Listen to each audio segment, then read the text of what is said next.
Everyone, আসসালামু আলাইকুম। Welcome back to my channel. কেমন আছেন সবাই? আশা করি সবাই আলহামদুলিল্লাহ অনেক বেশি ভালো আছেন। তো আজকে আপনাদের সাথে শেয়ার করব মজাদার একটা ডেজার্ট আইটেম। সেটা হচ্ছে টার্কিশ ডেজার্ট, আর এটার নাম হচ্ছে বাকলাভা। তো খুবই বিখ্যাত তুর্কির একটা খাবার এটা। তো যাই হোক, আমি আজকে বানাবো। আর এটার জন্য আমার লাগবে হচ্ছে পেস্ট্রি শিট অথবা আপনারা সমুচার শিট নিতে পারেন। তো এটা হচ্ছে আমি কেটে নিচ্ছি প্রথমে আমার বোলটার মাপ দিয়ে। তো আমরা কি করি, প্রত্যেকবার ঈদে নতুনত্ব কিছু করার চেষ্টা করি। তো এবার ঈদে আমি বাকলাভাটা বানিয়েছি, আর এটা আমি ঈদের আগের দিন রাত্রেবেলা আর কি বানাচ্ছি। এখন আমি এই শিটগুলো একটা একটা করে খুলে নিয়ে তারপরে হচ্ছে আমি রেসিপিতে চলে যাব। আর এখানে আমি বাটার নিয়েছি আমি এখানে 100 গ্রামের মতো, বাট আমার এখানে প্রায় 200 গ্রামের মতো বাটার লাগছে। আর এখানে হচ্ছে বাদাম লাগছে আমার 150 গ্রামের মতো। তো প্রথমে একটা বাটারটা দিয়ে পুরো বোলটা মাখিয়ে নিলাম। তারপরে হচ্ছে একটা মানে শিট দিয়ে দিলাম। দেওয়ার পরে হচ্ছে এটার মধ্যে আমি মানে 2টা শিট দিয়েছি, যেহেতু বেশি পাতলা এই জন্য আমি 2টা শিট দিয়ে দিলাম। আর তারপর এটার উপর আবার বাটার দিয়ে দিব।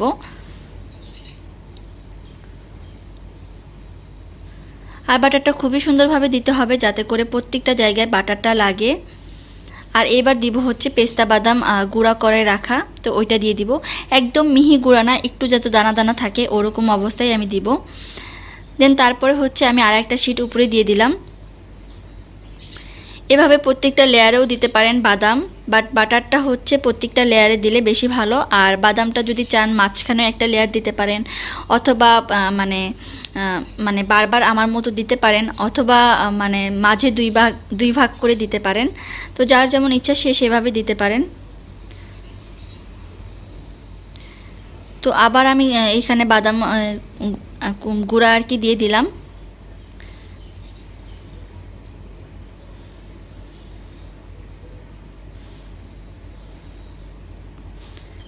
দেন আবার আমি বাদামের গুঁড়া দেওয়ার পরে আবার একটা করে শিট দিয়ে দিলাম। তো এভাবে প্রত্যেকটা লেয়ারে আমি বাদামের গুঁড়া দিব, আর হচ্ছে মানে বাটারটা দিয়ে মাখিয়ে নিব, যাতে করে আর কি প্রত্যেকটা শিটে বাটার থাকে। আর তারপরে এটা হচ্ছে ছোট ছোট টুকরা করে আমি কেটে নিব। যে যেমন শেপ দিতে পারেন দিবেন, বাট আমি এখানে স্কোয়ার বোল নিয়েছি যেহেতু, তো সেহেতু আমি স্কোয়ার শেপটাই দিব।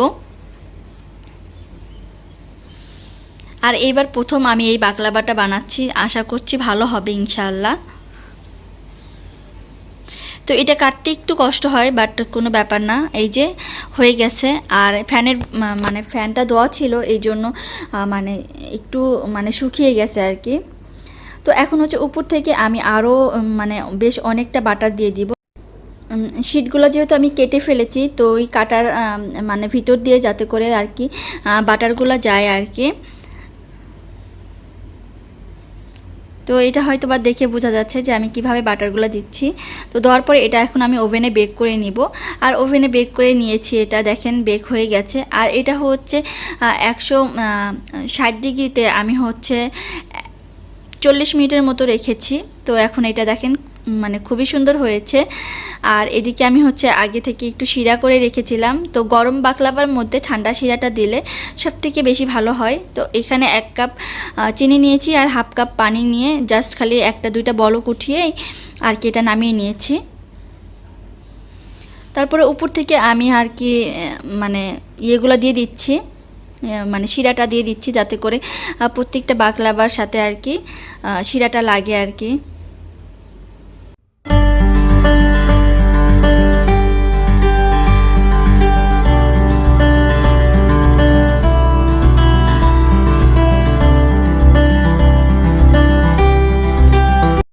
তো আমার বেকটা একটু বেশি হয়ে গিয়েছে, সেই জন্য আপনাদের আর কি আমি মানে 40 মিনিটই বেক করতে বলবো, এর বেশি করতে বলবো না, কারণ আমার অলরেডি 1 ঘন্টা হয়ে গিয়েছিল, এই জন্য এমন হয়েছে। তো এটার উপর আমি একটুখানি যে পেস্তা বাদাম গুঁড়ো করে রেখেছিলাম ওইখান থেকে একটু করে দিয়ে দিচ্ছি। আর এভাবে মানে পরিবেশন করলে দেখতেও অনেক সুন্দর লাগে।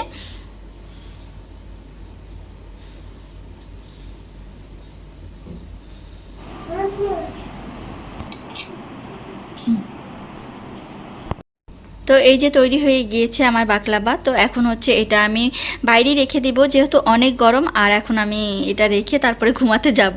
আর কিছু কাজ ছিল, মানে টেবিলটা গোছাতে হবে, সব কিছু রেডি করতে হবে, তো ওগুলোও করতেছিলাম এখন।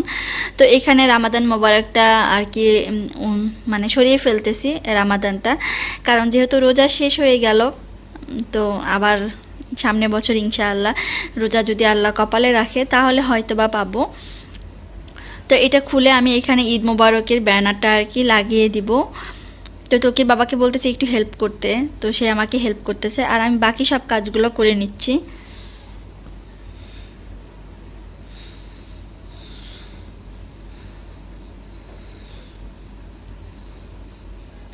তো মোটামুটি সব ডেজার্ট আইটেমই আমার তৈরি হয়ে গিয়েছে। তো ওগুলার ভিডিও করা হয় নাই, কারণ ভিডিও করতে নিলে অনেক বেশি দেরি হয়ে যায়। তো এই যে আমি টেবিল রান্নারটা যে কিনেছি, এটা চিন্তা করলাম আজকে পারবো।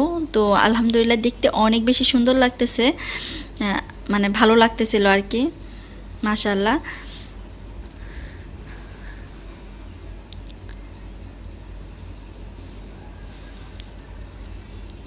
তো টেবিলটা গুছিয়ে নিচ্ছি। আর মানে তোকির বাবারা সকালবেলা কি পরে নামাজ পড়তে যাবে ওগুলাও রেডি করে রাখবো, যাতে করে আমার আর মানে দেরি না হয় সকালবেলা উঠে।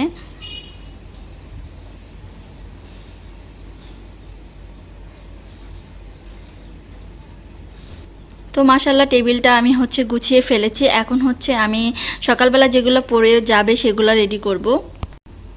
তো এই তো সব কিছু রেডি করে রেখে দিলাম। আর এখন হচ্ছে আমরা ঘুমাতে যাব। তো এগুলো একটু হালকা ইস্ত্রি করতে হবে, তো ওগুলো আর কি ইস্ত্রি করে নিব। তারপরে হচ্ছে বাকি কাজ সকালবেলা উঠে আর কি করব। তো যাই হোক, সবাই ভালো থাকবেন, সুস্থ থাকবেন। আজকের মতো এই পর্যন্তই। আল্লাহ হাফেজ।